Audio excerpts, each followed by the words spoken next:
अनंत अनंत मैत्री के मसीहा, दया और करुणा के अवतार, परम पिता परमात्मा प्रभु महावीर के चरणों में कोटि कोटि वंदन करती हूँ, नमन करती हूँ। अरिहंत परमात्मा श्री मंदिर स्वामी भगवान के पावन चरणों में कोटिश वंदन नमन। परम दयालु, परम कृपालु, कर्नाटक गज केसरी आराध्य गुरुदेव के चरणों में कोटिश वंदन नमन।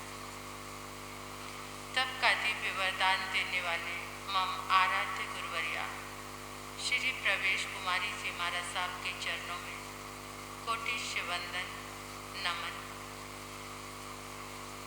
311 उपवास द्वारा विश्व कीर्तिमान स्थापित करने वाले तपाचार्या, तप चक्रेश्वरी, उप परवर्तनी गुरनी मैया श्री मोहन माला जी महाराज साहब के चरणों में कोटिश वंदन नमन।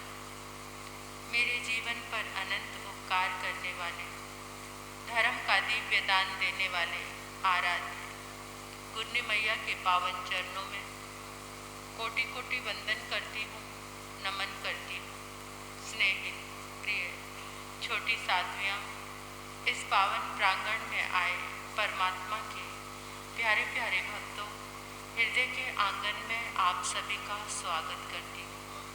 अभिनंदन करती हूँ आप सभी की श्रद्धा का, अनुमोदन आप सभी के सुंदर भावों का, धन्यवाद आप सभी के पुरुषार्थ का, शुक्रिया, आभार, अनुमोदना।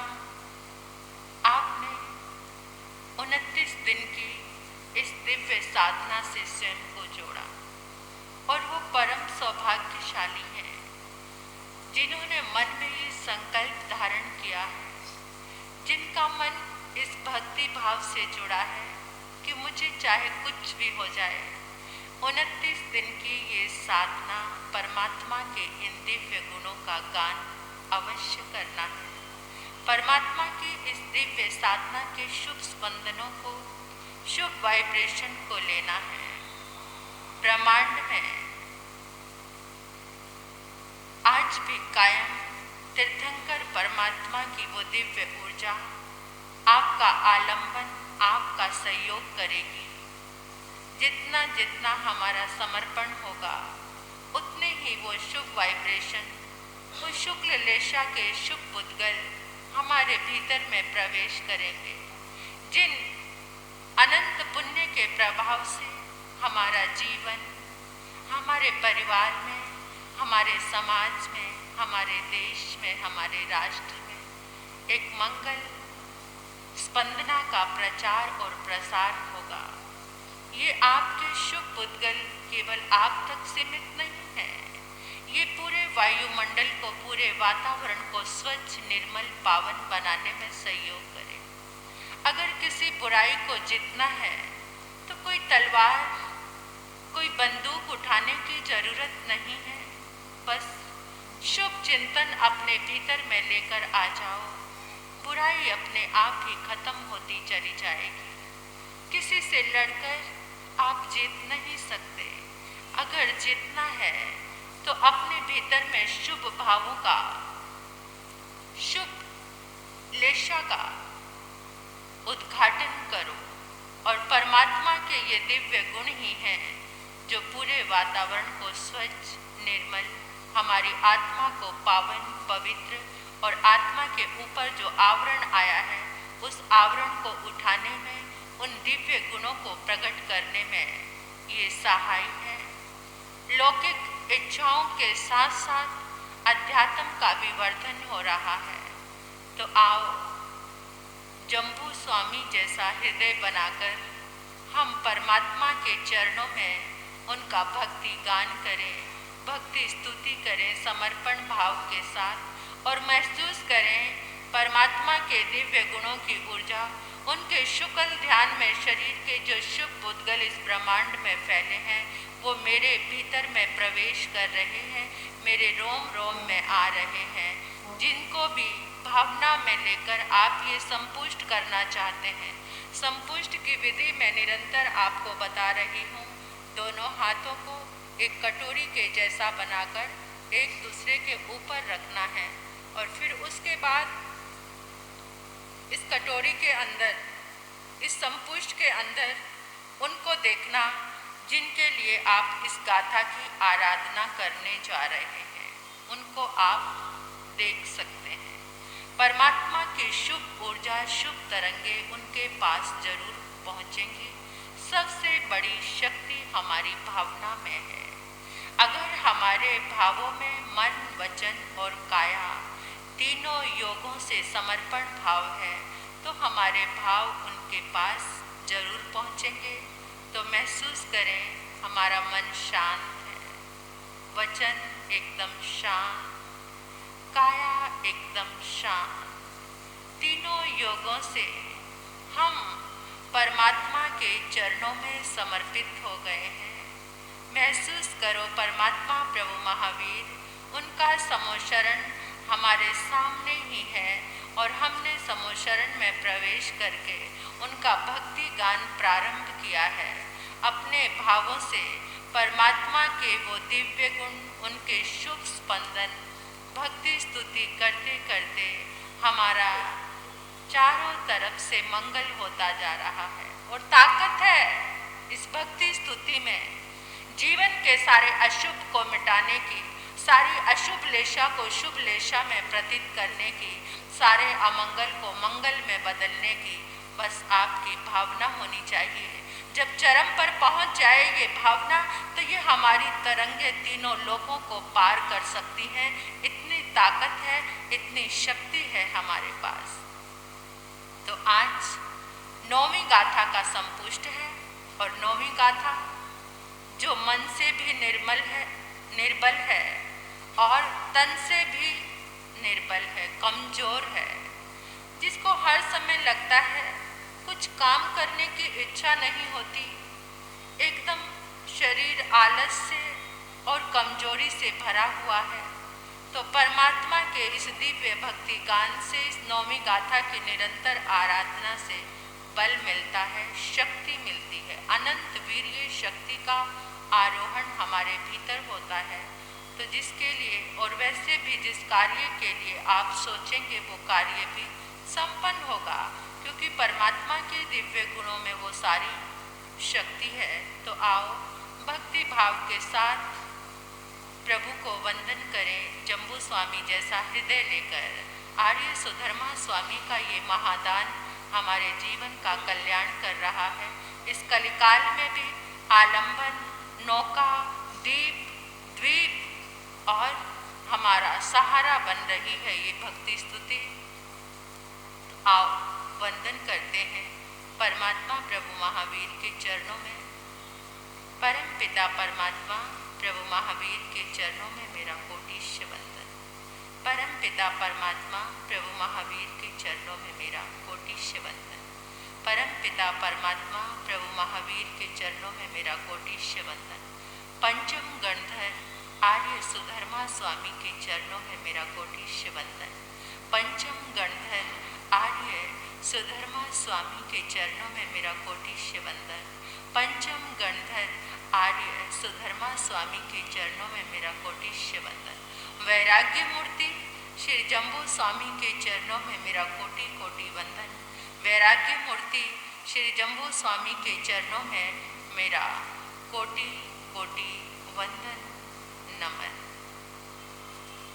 3 बार संकल्प लीजिए।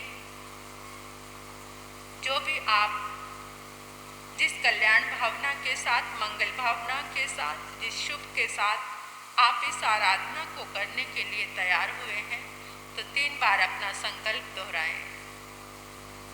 पूछ सुनम है वीर की महिमा, पूछ सुनम है वीर की महिमा, सुन लो और सुना लो, जीवन सफल बना लो, जीवन सफल बना लो। आर्य सुधर्मा का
अपना संकल्प दोहराएं।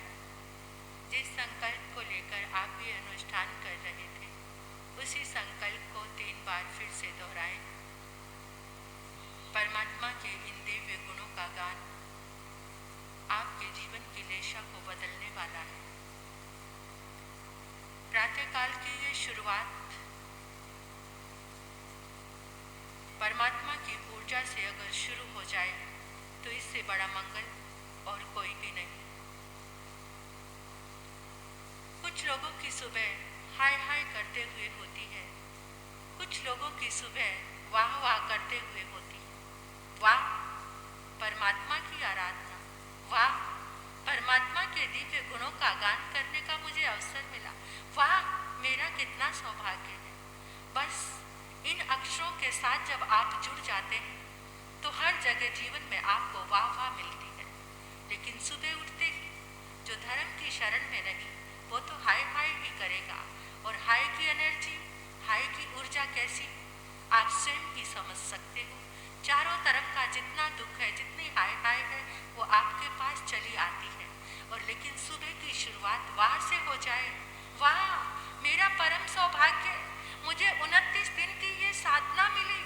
बस ये सुबह की शुरुआत अगर इस शब्द से हो गई तो समझ लो परमात्मा के ये दिव्य गुणों की ऊर्जा, जिसके कारण ये शासन जयवंत है, जिसके कारण तप आराधना होती है, जिसके कारण हमें तप संयम की आराधना के पुतगल मिलते हैं। ऐसे परमात्मा प्रभु महावीर की ये दिव्य आराधना करने का आपको पुण्य अवसर मिला है। सबको नहीं मिला, मालूम तो कितने लोगों को होगा, लेकिन उन सब के साथ आप सौभाग्यशाली हैं। क्योंकि जो हीरे का शोरूम होता है उसमें 1-2 लोग ही खड़े होते हैं, और जहाँ सब्जी मंडी होती है वहाँ लोगों की भीड़ होती है। ये परमात्मा की वाणी उसी हीरे की तरह है, जिसको लेने वाले कुछ ही लोग समझ सकते हैं, वो हीरे को खरीदने वाले सब नहीं होते। इस परमात्मा की दिव्य आराधना, दिव्य साधना आराधना से जुड़ने का आपको अवसर मिला है। एक एक शब्द अगर आपके कान में पहुंच रहा है, आपके हृदय में पहुंच रहा है, तो आपको शुक्रिया अदा करना है, आपको अनुमोदना करनी है, आपको अपने आप को सौभाग्यशाली समझना है। कितना परम सौभाग्य है हमारा, बस यही कहना है बार बार, वाह मेरा कितना परम सौभाग्य है।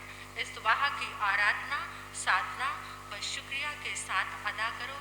अपने हाथों को अपने आंखों पर स्पर्श करो, परमात्मा की ऊर्जा को महसूस करो। बोलिए परम पिता परमात्मा प्रभु महावीर स्वामी की, परम पिता परमात्मा प्रभु महावीर स्वामी की। 29 दिन का ये अनुष्ठान जिसका परम सौभाग्य होगा वही इस आराधना को कर पाएगा। हमारी इस धर्म सभा में आज बहुत ही सुखद हर्ष का विषय है। इंदौर श्री संघ के महामंत्री हमारे मामा जी श्री राजकुमार जी इस धर्म सभा को शोभायमान कर रहे हैं। ये ऐसा एक शख्स है जिसने मध्य प्रदेश में जाकर, पंजाब से मध्य प्रदेश में जाकर अपनी एक अद्वितीय पहचान बनाई। जहाँ ये खड़े हो जाते हैं वहाँ कोई काम अधूरा नहीं रहता। जिस काम को ये ठान लेते हैं, संकल्प शक्ति इतनी।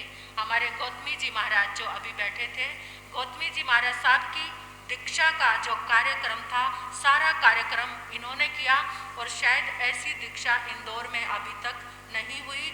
इतने जोर शोर से ये इतने संकल्प के धनी हैं, इनसे बिना पूछे, देखिए कितनी बड़ी बात है। ये पंजाबी जैन है और मध्य प्रदेश में कौन से जैन हैं? सब उधर मारवाड़ी जैन है, राजस्थानी जैन है, वो बहुत समय से आकर उधर वहाँ पर जाकर इस तरीके से अपनी पहचान बनाना और इस तरह से समाज के वरिष्ठ कामों में ऊपर आना, ये बहुत बड़े गौरव की बात है, हमारे लिए गौरव की बात है। जब हमने जाकर वहाँ पर इनका जलवा देखा तो हमने कहा मामा जी आपने तो कमाल कर दिया। इस तरह से ये संघ की सेवा करते हैं, साधु संतों की सेवा करते हैं, समाज के हर कार्य करते हैं। मैं ये फॉर्मेलिटी में नहीं बोल रही कि आप सोचो कभी, मैं ये दिल से बोल रही हूँ और ये सच्ची बात बोल रही हूँ कि ये जिस कार्य को ठान लेते हैं और उसी कार्य को हमारा इंदौर का चातुर्मास 2 चातुर्मास किए इन्होंने और दोनों चातुर्मास में इनकी अहम भूमिका रही। 2018 का चातुर्मास तो चेन्नई जाकर ये खुद ही लेकर आए थे और वो इतना सुंदर, इतनी आराधनाओं से भरा हुआ चातुर्मास था। वहाँ पर ये संपुष्ट की साधना होती है ना, आप देखोगे लोगों के अंदर क्या ललक होती है, क्या प्यास होती है। बस ये समझना है कि परमात्मा के दिव्य वचन मेरे कानों में जा रहे हैं, इतना वहाँ पर लगन है। तो आप भी सबको प्रेरणा देना। अब 9 दिन तो निकल गए और 20 गाथाएं अभी भी हमारे पास है, उनकी साधना और आराधना। अभी जो लोग दर्शन करने गए थे, शायद मुझे लग रहा है अभी भी वो थके हुए हैं, है ना। दर्शनों की थकान अभी उतरी नहीं है, नहीं तो शुरुआत की थी तो बहुत सारे सब जनों के अंदर बहुत उत्साह था, लेकिन 2 दिन में बस की यात्रा करते हुए महाराज साहब के दर्शन करने से तो थकान उतरनी चाहिए। रात को थकान हो गई, ये तो उल्टी गंगा बहा दी ना, क्योंकि गुरुदेव के पास जाकर तो ऊर्जा मिलती है और आप लोग थक गए और थक के घर में बैठे हैं, ये क्या बात है। थकान उतरती है गुरुओं के पास जाकर तो, लेकिन सबको संदेश दे देना कि आपकी थकान उतरी है, ना कि थकान आई है। और वाह वाह से हर रोज अपनी जिंदगी की शुरुआत करनी है। अब गुन्नी जी महाराज साहब के मुखारविंद से गाथा का महत्व और किसके लिए ये गाथा करनी चाहिए, गाथा की महिमा, उसका मीनिंग आप श्रवण करेंगे गुन्नी जी महाराज साहब के मुखारविंद से।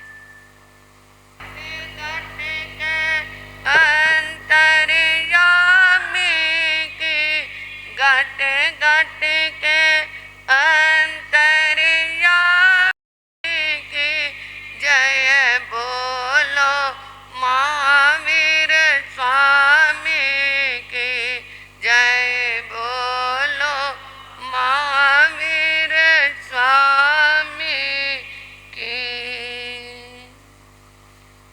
परम श्रद्धा, परम आराध्या,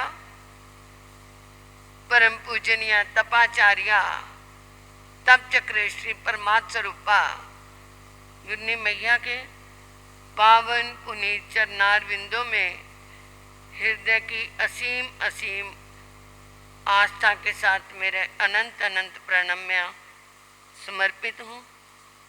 धर्म प्रांगण में आई भव्य आत्माओं को उनकी भव्य आत्मा का हृदय से अभिनंदन। सुधर्मा स्वामी के माध्यम से ये वीर हुई हमारे पास आ रही है। जम्बू स्वामी की जिज्ञासा और सुधर्मा स्वामी का विवेचन पुच्छी सुनन के रूप में परिवर्तित हुआ और आज 9वीं गाथा से वीरिये नंग पड़ी पुण्य वीरिये से प्रभु महावीर, यानी वो कौन, प्रभु महावीर वीर्येनं शक्ति संपन्न, वीर्यवान, ऊर्जा से भरपूर, पड़ी पुण्य वीर्य। खाली वीर्यवान ही नहीं परंतु प्रतिपूर्ण, कोई भी कमी नहीं जिसमें ऐसी शक्ति से वो वीर्य से भरे हुए। ऐसे महावीर जिनकी ऊर्जा, जिनकी वीर्य शक्ति, जिनकी बलवानता क्या है कहीं ना जा सके, ऐसे वो परिपूर्ण। अब यहाँ पर एक जिज्ञासा सी आती है कि जो वो संत बन गए,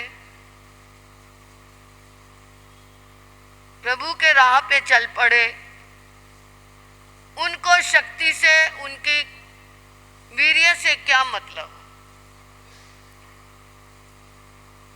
नहीं, कम सूरा ये धम सूरा। जो कर्म से शूरवीर है वो धर्म से शूरवीर जरूर होगा। क्योंकि जब शरीर में शक्ति ना हो तो साधना कहाँ से होगी। तो शरीर में शक्ति भी होनी चाहिए, परंतु उनकी जो शक्ति थी वो कम शूरा, कर्मों को काटने के लिए साधना संपन्न थी। उन्होंने अपने जीवन के अंदर जितने भी शुभ अशुभ, घाती अघाती कर्मों को काटने के लिए जो तप साधना, जो जप साधना, जो ध्यान साधना, जो भी उन्होंने साधना की, वो उस वीर्य के सहारे की। और एक तीर्थंकर में पता कितनी शक्ति होती है? हजारों शेरों का बल एक अष्टापद में होता है। हजारों शेरों का बल एक अष्टापद में होता है, और हजारों अष्टापदों का बल एक बलदेव में होता है, और दो बलदेवों का बल एक वासुदेव में होता है, और दो वासुदेवों का बल एक चक्रवर्ती में होता है। हजारों चक्रवर्तियों का बल एक देवता में होता है, और हजारों देवताओं का बल एक इंद्र में होता है, और अनंत इंद्रों का बल, कितने अनंत, जिनका अंत नहीं, अनंत इंद्रों का बल एक तीर्थंकर में होता है। कितनी शक्ति!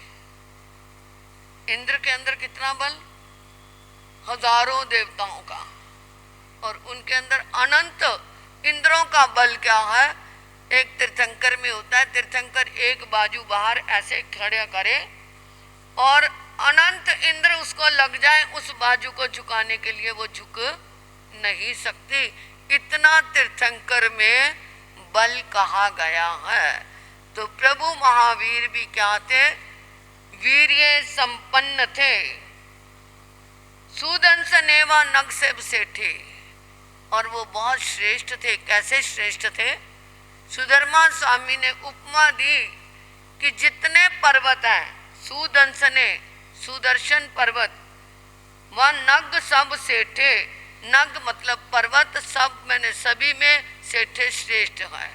जितने पर्वत हैं उन सभी में श्रेष्ठ पर्वत सुदर्शन पर्वत कहा गया है। सुदर्शन का मतलब मेरुगिरी पर्वत। और मेरुगिरी पर्वत आप कहेंगे पता तो चला नहीं, साइंस भी खोज खोज के हार गई, है भी या नहीं, परंतु इसका वर्णन हमारे पुराने वेदों में भी आता है। मेरु पर्वत के नाम से, सुमेरु पर्वत के नाम से आता है। तो अगर साइंस की खोज उसे खोज ना सकी तो इसका मतलब क्या वो नहीं है? हम समुद्र के पार, हमारी आंखें नहीं देख सकती, तो क्या समुद्र के पार कुछ है नहीं? समुद्र का दूसरा किनारा हमें ना दिखे तो इसका मतलब समुद्र है ही नहीं। हमने अपने पड़बाबा के पड़बाबा को नहीं देखा तो इसका मतलब वो नहीं है। थे तो थे ना, होंगे तभी हमारे आगे बाबा आए, अपने पिता आए। तो ये साइंस की खोज के आधार पर प्रभु की वाणी को मिथ्या हम नहीं कह सकते। तो सभी पर्वतों में जैसे श्रेष्ठ पर्वत मेरुगिरी पर्वत है, इसी तरह ही सभी क्या है? वीर्य संपन्न व्यक्तियों में सर्वश्रेष्ठ हमारे प्रभु महावीर हैं। और वो मेरुगिरी पर्वत कैसा? सुरालय वासी मुदागरे से। सुरालय देवलोक के जो देवता हैं, वासी मुदागरे से, देवलोक के वासी देवता सुदर्शन पर्वत पर, मेरुगिरी पर्वत पर जाकर के मुदालय, मुद यानी प्रसन्नता को, आह्लाद को प्राप्त होते हैं। इसी तरह ही प्रभु महावीर के चरणों में आकर के सभी जीव क्या है? प्रसन्नता से भर जाते हैं। वीराए नेग गुणों वै, और प्रभु महावीर वीराए शोभायमान होते थे। कैसे?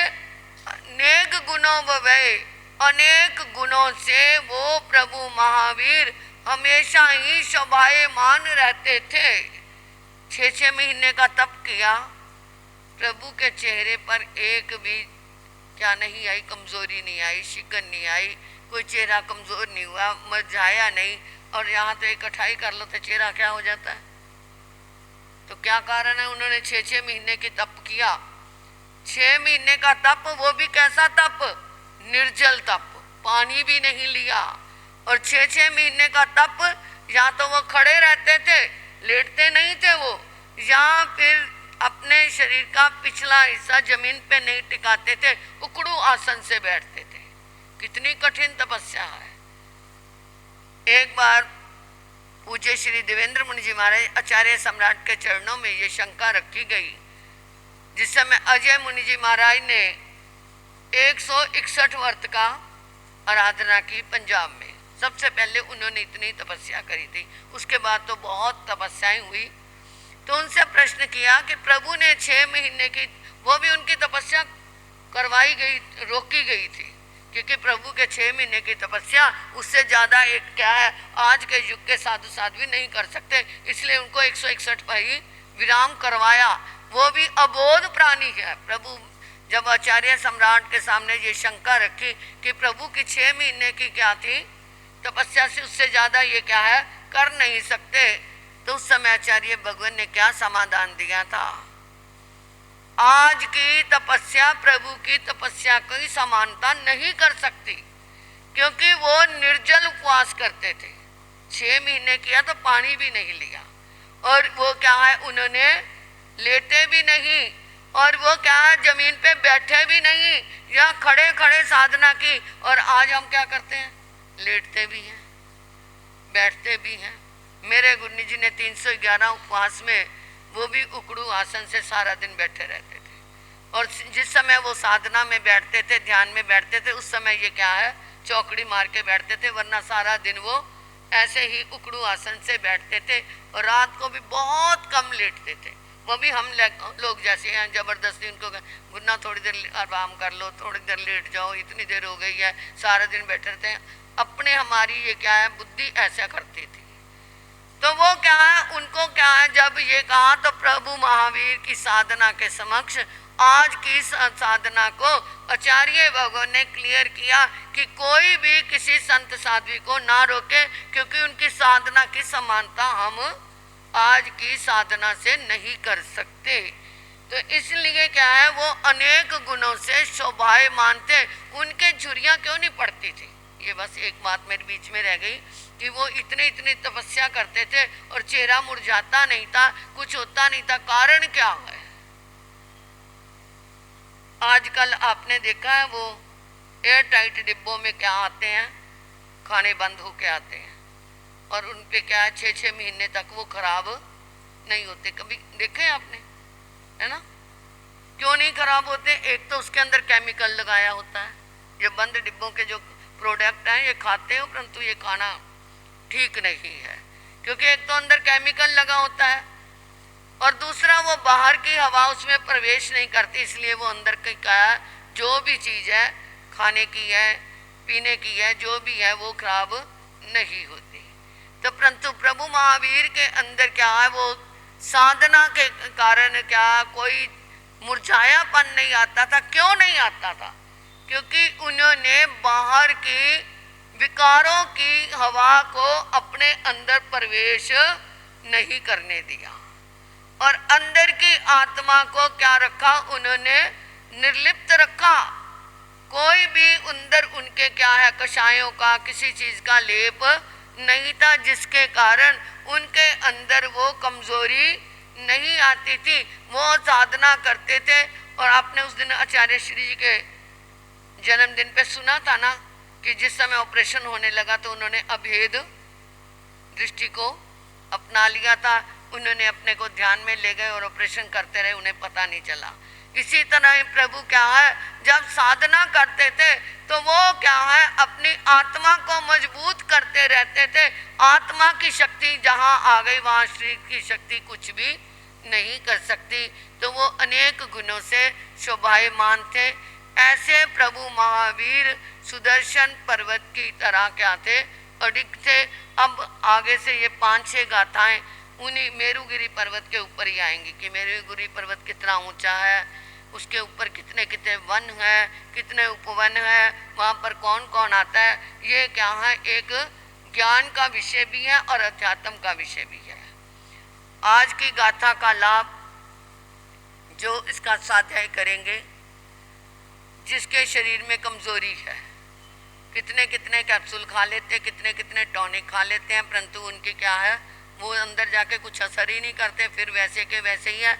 इस गाथा के जाप करने से शरीर में वीर्य शक्ति का प्रादुर्भाव होता है, और अगर इसकी एक पूरी माला करें तो देव दर्शन भी होता है।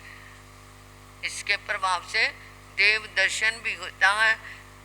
आज की गाथा का लाभ हमारे इंदौर से तेज प्रकाश जी जौहरी और आज ही दो जनों ने गाथा का लाभ लिया, एक बॉम्बे से और दूसरी गाथा का लाभ बॉम्बे से उर्मिल जी रघुवीर जी की तरफ से लिया गया है। तेज प्रकाश जी जौहरी हमेशा ही क्या करते हैं, ये 9वीं गाथा का ही लाभ लेते हैं। और वो मुक्ता जी महाराज को उन्होंने अपनी धर्म की बेटी, जब हमने 2007 का चौमासा किया तो उनको क्या है पता नहीं अंदर का पिछला कोई संस्कार जागृत हुआ, उस समय तो बेटी नहीं बनाया। जब हम अम्बाला में आए 2010 का चौमासा 11 का, उस समय उन्होंने बेटी बेटी अपने आप में कहने लग गया कि ये मेरी बेटी है। तो उनके क्या है, आज उनकी तरफ से चांदी के सिक्कों की प्रवावना हो रही है, ये जो कूपन है लक्की कूपन के रूप में। और जो रघुवीर जी हैं उन्होंने भी उनकी मिसेज उर्मिल जी पिछली बार भी ऑनलाइन ये साधना हुई थी, तो वो कहती महाराज जी मैंने तब से इस गाथा को नहीं छोड़ा और मुझे बहुत आनंद आया। तो उन्होंने भी क्या है आज की गाथा का लाभ लिया है। आप भी आते रहो, आनंद लेते रहो, और जो जो गाथा का स्वाध्याय करने के लिए कहें वो घर जा कर के करें, परंतु ये नहीं कि सुन लिया और कर लिया। स्तुति करते करते हम स्तुत्य बन जाएं, वंदन करते करते हम वंदनीय बन जाएं, सराहना करते करते हम सराहनीय बन जाएं, तब जा कर के हमारे को ये करने का लाभ है। तो ये स्तुति करते हुए अपने अंदर भी कोई ना कोई गुण, जो प्रभु महावीर के गुण चल रहे हैं, उनको अंदर स्थापित करना। आज मेरे भाई श्री राजकुमार जी एक नहीं सारे ही चमासे उधर के इन्होंने लिए। पहले चमासा यहाँ पे मोती नगर में आए थे, ये 2006 में आए और आकर के कहते आपको हमारे वहाँ चमासा करना। मैंने तो मना कर दिया था, क्योंकि मैं जब 87 में गई थी तो रास्ते बड़े कठिन थे, बहुत कुछ हमने कठिनाई सहन की, यहाँ तक कि मैं छत से भी नीचे गिर गई थी, परंतु धर्म का प्रभाव था, कुछ नहीं हुआ था। मतलब रात को उठे अंधेरा होता था, वो पैर सीढ़ी पे ना आए के जमीन पे, ऊपर की सीढ़ी से नीचे सीढ़ी पे। तो वहाँ थानापति साधवियाँ थी, संत पीपल गांव की बात है ये, तो वो भी बेचारी उठ गई आवाज़ सुन के, परंतु कुछ नहीं हुआ, धर्म का शरना था। सुबह हमने बिहार भी कर लिया। तो ऐसे बहुत रास्ते में, ये तो एक घटना थी, परंतु रास्ते बहुत कठिन है। मैंने कहा नहीं करना, परंतु मेरी छोटी सतिया कहते नहीं जाना है, हाँ कर दो ना, हाँ कर दो ना। चलो जी हाँ कर दी।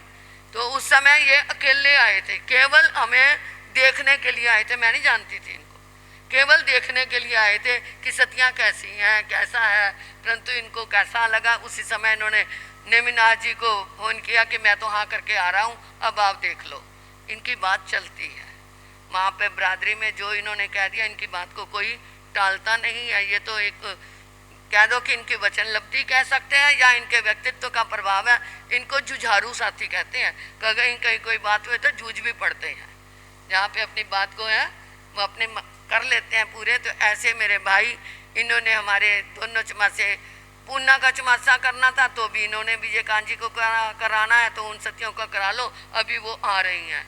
बेंगलोर का भी, चेन्नई का भी, ये क्या है हर जगह पहले ही आवाज़ पहुंचा देते थे और लोग क्या हो जाते थे, तैयार हो जाते थे। का ये सारा वातावरण इन्होंने ही तैयार किया और आज ये हमारे पास आए हैं। आ तो 2-3 दिन से आ रहे थे, परंतु कभी बारिश ने रोक लिया, कभी दर्शनों ने रोक लिया। तो मैं भाई आपसे, अभी मुक्ता जी ने कहा दर्शन करने से तो शक्ति आती है, और यहाँ दर्शन करके क्या आ गई है, थकावट आ गई ना। आज आए कल नहीं आए, आज सारे कहाँ आए हैं, सारे नहीं आए, बहनें भी नहीं आई। नवल भाई तेरे युवक मंडल कहाँ गया, और नवल भाई भी अभी अभी आया है जब खत्म हुआ है। हाँ हाँ तो क्या, आप अपनी बात रखोगे, मैं ऊपर बैठी हैं देख रही हूँ सबको। हाँ दर्शन करके अंदर ऊर्जा आनी चाहिए, थकावट उतरनी चाहिए, एक शक्ति का संचार होना चाहिए। इसका मतलब आप दर्शन करके आए, क्या सुन के आए, कहाँ क्या सुना, कुछ याद है? नहीं। हाँ ये याद है, वहाँ पे बहुत अच्छा खाना मिला, रास्ते में हमारे चॉकलेटें बटी, हमारी मिठाई की डब्बियाँ बटी, बहुत अच्छा खाते पीते हम आए, ये करके आए हो। सच्चाई कह रही हूँ मैं, मुझे पता है। तो ये क्या है, कम से कम अब कल से अपनी ये पूर्णतः तैयार होकर के आना शुरू करें। तो मैं अपने राज भैया का बहुत बहुत अभिनंदन करती हूँ।